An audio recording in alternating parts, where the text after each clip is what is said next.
Your credit score dropped 30 points last night. You didn't miss a payment, you didn't open a new account, you didn't do anything wrong, you just bought a couch. That's not a glitch. That's the system doing exactly what it was designed to do, just not in your favor.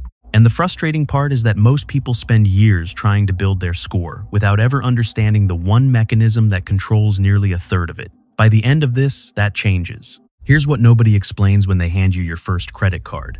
The credit bureaus don't watch your account in real time. They don't see you paying off that balance.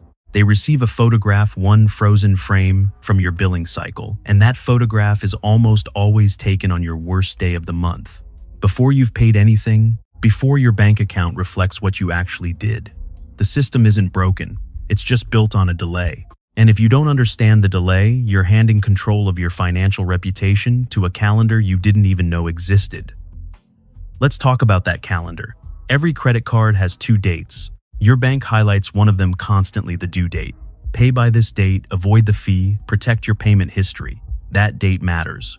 But it is not the date that controls your score. The date that controls your score is the statement closing date. That's the last day of your billing cycle, the day the bank generates your monthly statement. For most major issuers, the balance around that closing date is what gets transmitted to Experian, TransUnion, and Equifax, though exact timing and reporting frequency can vary by issuer. Whatever number lands on that statement becomes your official reported utilization for the month. Here's where the damage happens. Your due date is usually 25 days after the closing date. So you could spend $1,400 in a cycle, have every dollar sitting in your checking account, fully plan to pay it off, and the bureau still records $1,400 owed. Because the closing date came first, the snapshot was taken, the number was sent. Your intention to pay doesn't exist anywhere in the data. You look like someone living on credit, even though you're not. And here's why that costs you more than you think. About 30% of a typical FICO score falls under a category called amounts owed. And revolving utilization is one of the heaviest factors inside that group. The relationship isn't a clean threshold with a hard cutoff. Higher utilization generally puts downward pressure on scores. And that pressure tends to get more significant as balances climb relative to your limits. It's not that crossing any single number triggers a penalty. It's that the higher the ratio, the more risk the model assigns to your profile. This is why a single month of high utilization, even one you plan to pay off, can move your score in ways that feel completely disconnected from your actual financial behavior. I want to stop here for a second and tell you something I don't talk about much. A few years back, I was in a stretch where money was genuinely tight. Not catastrophic, but tight enough that I was leaning on cards more than I was comfortable with, telling myself I'd fix it next month. I wasn't missing payments, but I was running utilization high for a few months in a row.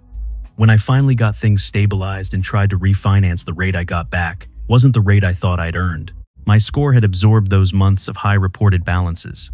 And the worst part, I had no idea utilization was the culprit until I dug into it myself. That lines up exactly with how utilization is weighted in standard FICO scoring. It's not about whether you pay, it's about what the snapshot shows when it's taken. Nobody explains this clearly. That's the whole problem. So here's the fix. And it's more straightforward than you'd expect. 3 to 4 days before your statement closing date, you log in and manually pay down your balance.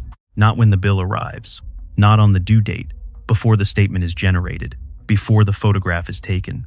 The goal isn't a specific dollar amount, it's to leave a very small balance, something that represents a tiny fraction of your available limit. If your balance is $1,100, you might pay down all but $10 or $15. The exact number isn't what matters. What matters is that when the closing date hits and the bank generates your statement, the balance it records is very low. That low number is what gets transmitted to the bureaus. That becomes your reported utilization for the month. Then the due date comes usually 3 weeks later. You pay off whatever small amount remains. 0 interest, 0 late fees. You use the card normally. The record shows you barely touched your limit.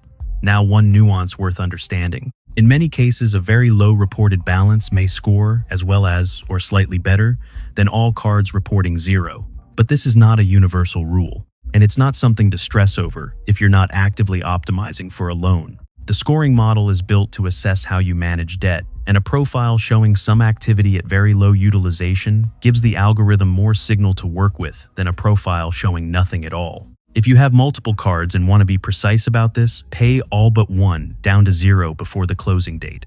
On one card, leave a very small balance, something nominal. Pay it off before the due date. That's your sweet spot if you're trying to squeeze every point before a major application. What if you only have 1 or 2 cards? Same principle. You don't need a portfolio to use this strategy. Manage the one card's reported balance, bring it to a very low level before the closing date. Pay the rest off before the due date. The math works the same way regardless of how many cards you're holding. What if your limit is low? That's a different problem, and timing tricks won't fully solve it. A $3 to $100 purchase on a $5 to $100 limit is 60% utilization before you've even thought about the closing date. The real fix is a credit limit increase. Call the issuer, tell them you pay in full every month and need more headroom. That same $3 to $100 purchase on a $4 to $1,000 limit is 7.5%. You're naturally in solid territory without touching anything.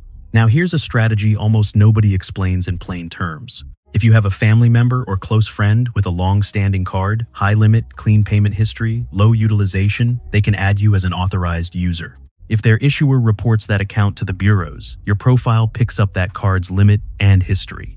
Here's what that looks like in actual numbers. Say your current total available credit is $3,000 and you're carrying a $9 to $100 balance. That's 30% utilization. That person's card has a $12,000 limit sitting at 2% utilization. They add you as an authorized user and their issuer reports it. Now, your total available credit is $15,000. That same $9 to $100 balance is 6%. Same debt, different ratio, completely different score impact. Not every issuer reports authorized user accounts to all 3 bureaus. And the actual improvement depends heavily on your overall profile. It tends to help most on thin files, where your own history is limited and your limits are low. The results vary by issuer and by credit profile, so treat it as one option among several rather than a guaranteed outcome. One more thing before you go implement all of this. Autopay is not your enemy here. It's just not built for this specific job. Autopay on the due date keeps you from forgetting a payment, and that matters enormously for your payment history. But it doesn't control what gets reported before that date. To optimize your reported balance, you need manual action before the statement closes. Keep autopay as your safety net. Use the closing date strategy as your score lever. They do different jobs, and you need both. Here's what makes this worth doing now rather than later.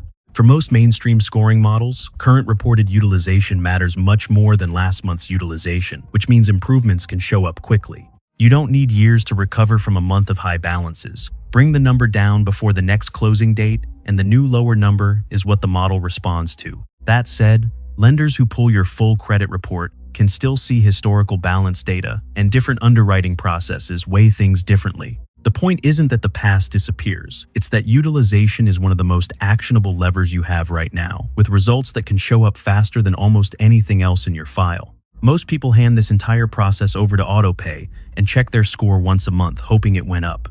You now know there's a specific date that matters. You know what to do before it arrives. You know the exact lever and when to pull it. The question is, what else in your credit file is moving your score in directions you haven't caught yet? Because utilization is one mechanism. There are others, and some of them are working against you right now, regardless of how well you manage this one.